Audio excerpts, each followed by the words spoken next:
Welcome to TheStreet.com TV. I'm Aaron Task here with Vishesh Kumar. He's a senior writer at The Street and he covers the internet. And there's a little bit of news in your space today, Vishesh. Microsoft offering $50 billion for Yahoo. Do you think this deal's going to happen?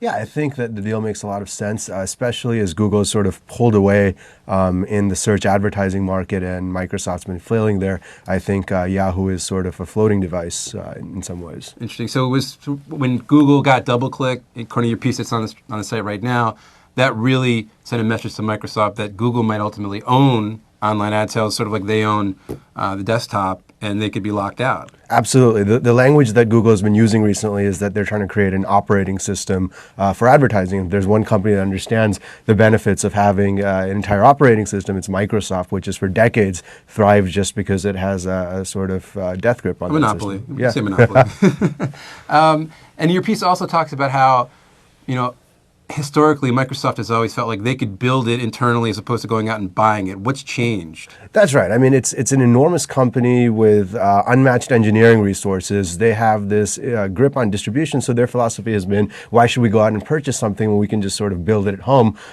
This has been the thinking in Microsoft for some time now, but they've obviously been unable to gain market share here. So that internal contingent in Microsoft that feels that they're too good to have to pay for other people's stuff is going to be under pressure to sort of cow down and actually go out into the marketplace now. Okay, so for what would make sense for Microsoft and Yahoo? Like, how would those two companies combine? What would be the upside? The upside would be that you would have this instant beachhead in the search ad market, which Yahoo has about 28% of, Microsoft only about 10%, Google at 48%. So you would have sort of this consolidated competitor all of a sudden. All of a sudden, you have a solid number 2 to Google's top spot, right? That's exactly right. And you would have over this beachhead that Microsoft would be getting, just tremendous amounts of resources, because Google, a company that's been growing its workforce by leaps and bounds recently, is just, they're just outmatching Yahoo in many ways.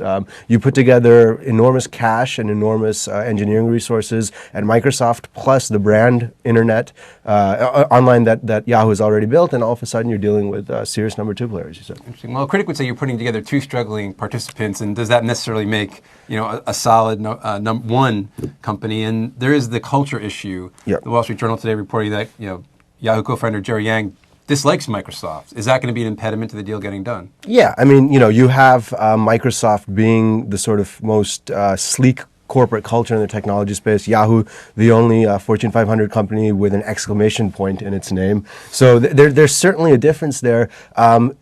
But ultimately, this deal isn't one that's being arrived at because everything is going great.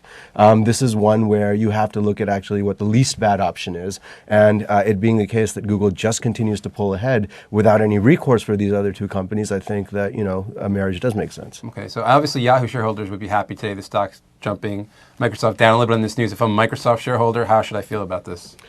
Microsoft is down slightly on it. I think the jury's out. There's a lot of things that can backfire here. Again, this is a bold move, given that there aren't that many other good options. Yahoo shareholders are ecstatic. This is a company that's been struggling. The shareholders that I've talked to today are really wanting to see this thing go through and sort of rid themselves of this. Now Yahoo is rallying. Now something messed up again. Sort of back and forth. They just want to take this cash and be done with it. So we'll see what happens. That's understandable. Okay, Vishesh, thanks very much. Thank you. For Vishesh Kumar, I'm Aaron Task. Stay tuned for more of TheStreet.com TV.